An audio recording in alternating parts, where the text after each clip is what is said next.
Olá, hoje nós vamos falar sobre infecção.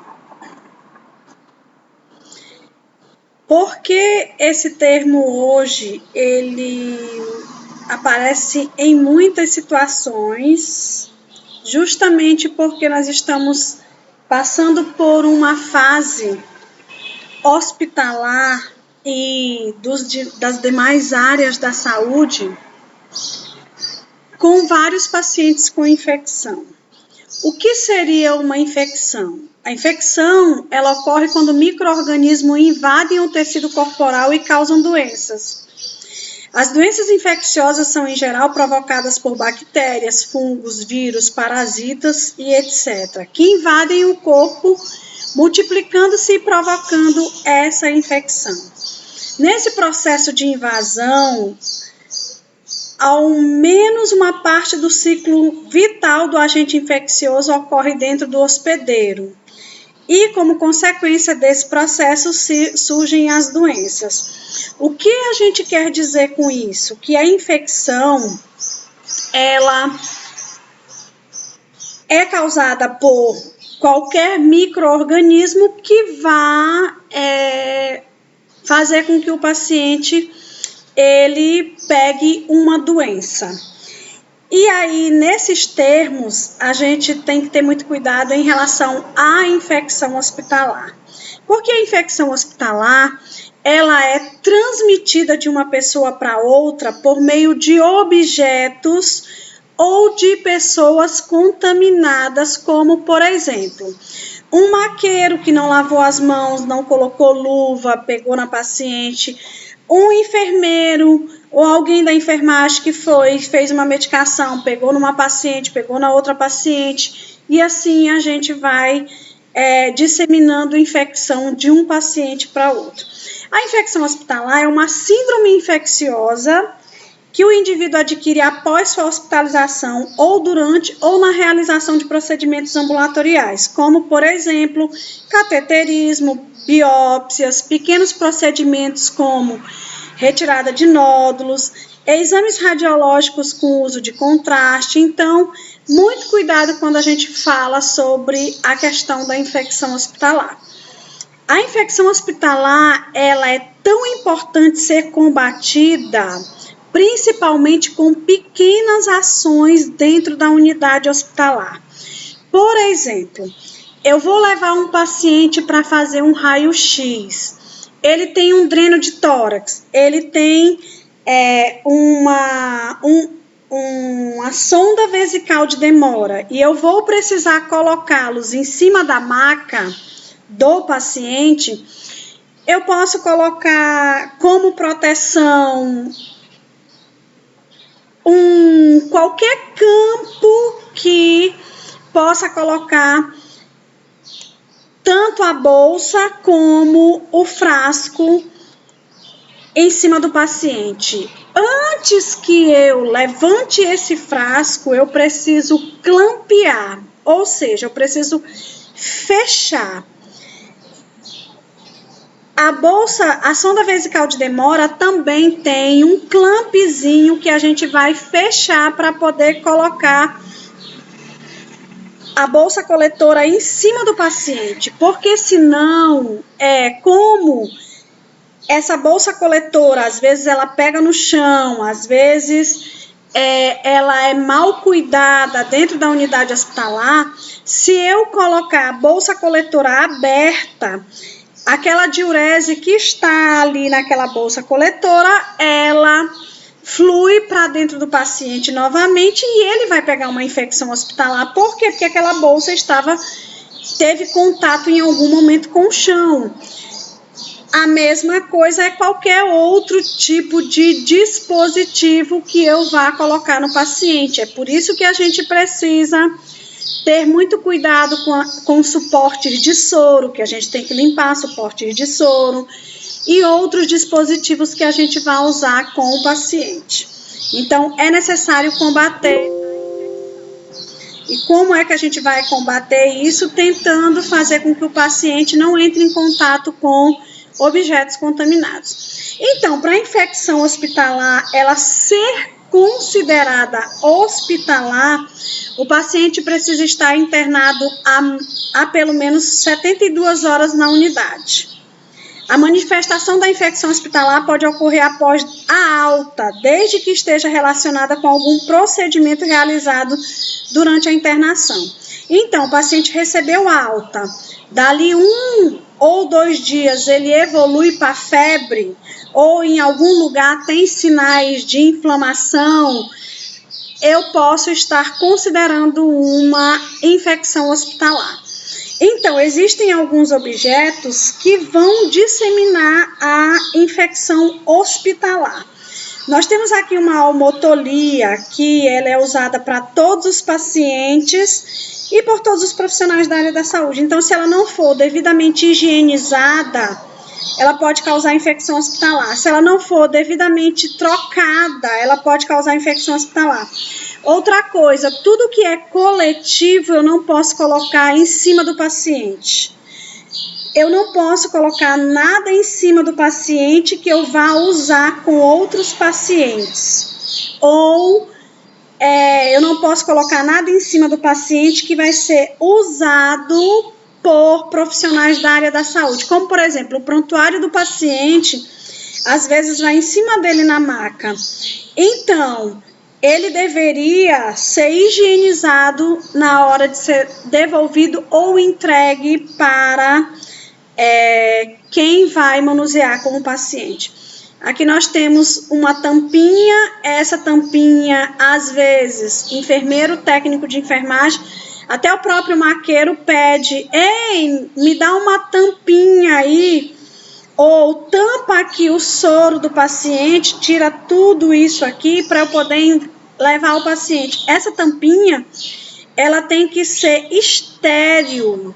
Se eu ver que as pessoas guardam as tampinhas de proteção dentro do álcool a 70, ela não vai me servir para tampar absolutamente nada da multivia do paciente para não causar infecção.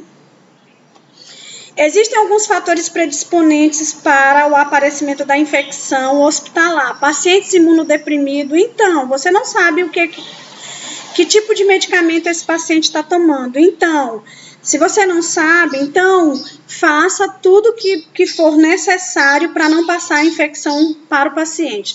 A lavagem incorreta de mãos dos profissionais, acompanhantes e visitas leva normalmente ao paciente infecção hospitalar.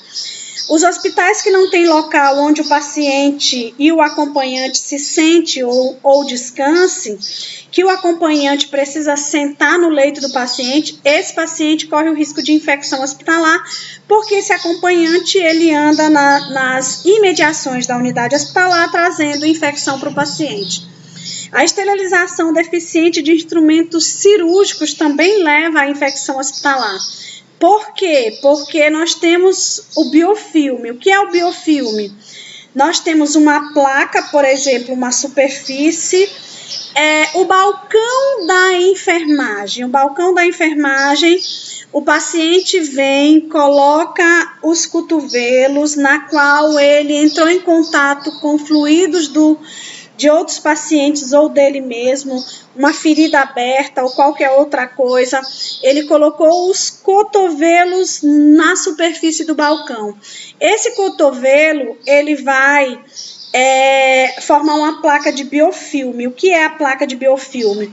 É uma concentração de bactérias que se unem e fazem uma proteção, e essa proteção, ela tanto vai facilitar a proliferação, o aumento do quantitativo de bactérias, como vai fazer com que essas bactérias, quando outra pessoa colocar o braço no balcão, vai pegar essas bactérias e disseminar em outras áreas. Por isso que nós precisamos estar constantemente limpando as áreas da unidade hospitalar para não levar infecção hospitalar para os nossos pacientes.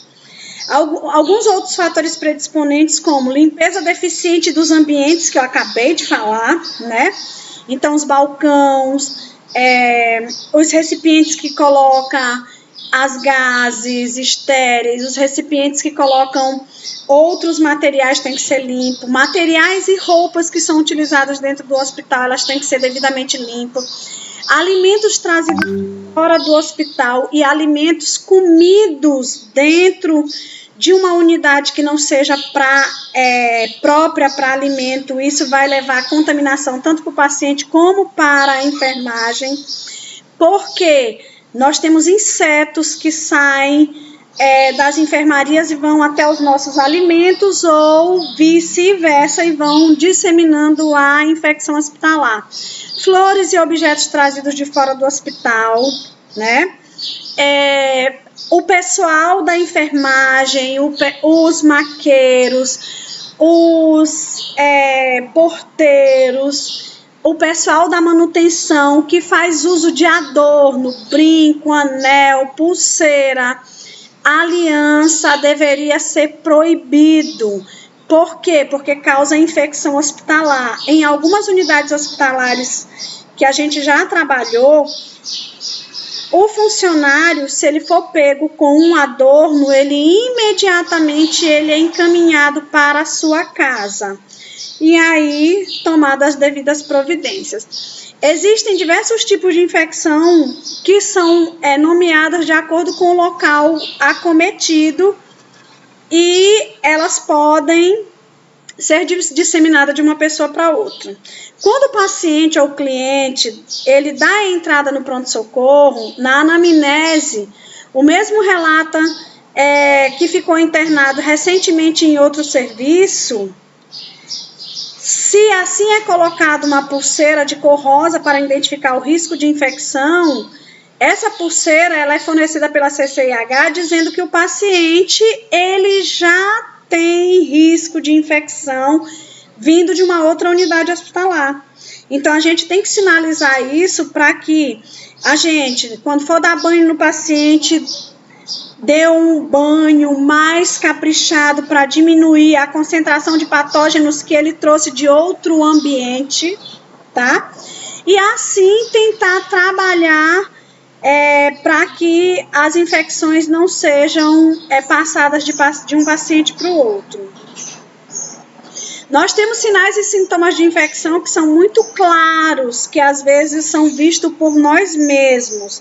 E às vezes tem sinais de infecção que não é visto por ninguém, ou porque não foi avaliado, porque não foi visto adequadamente, ou porque realmente está num lugar onde é imperceptível. E aí, os sinais de infecção vão aparecer juntamente com os sinais flogísticos. O que é um sinal flogístico? Sinal de inflamação. Sinal de inflamação e sinal flogístico é dor, calor, rubor, edema e perda da função. E aí, junta com os sinais de infecção, que pode ter hipertermia, apesar de que alguns adultos idosos não apresentam hipertermia com o quadro de infecção, taquicardia, calafrios e elevação da pressão arterial na sua maioria. Então, quando eu observo, por exemplo, um paciente com sinais evidentes de infecção, que é o caso do olho desta pessoa, a gente já vai tendo os devidos cuidados para não manifestar qualquer outro quadro de infecção em outros pacientes por conta do que a gente possa estar passando para os pacientes de forma cruzada, ou seja, o ato da gente manusear um paciente, precisamos tirar a luva de procedimento, lavar as mãos, passar álcool a 70 e manusear outro paciente.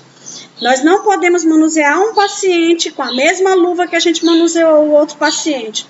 E, às vezes, uma única abertura de entrada do paciente, que é, por exemplo, uma punção venosa, é a porta de entrada para a infecção do paciente, principalmente se eu não tiver cuidado com utensílios, cuidado na hora de preparar o medicamento, cuidados na hora de estar puncionando o paciente. Ok? Muito obrigada.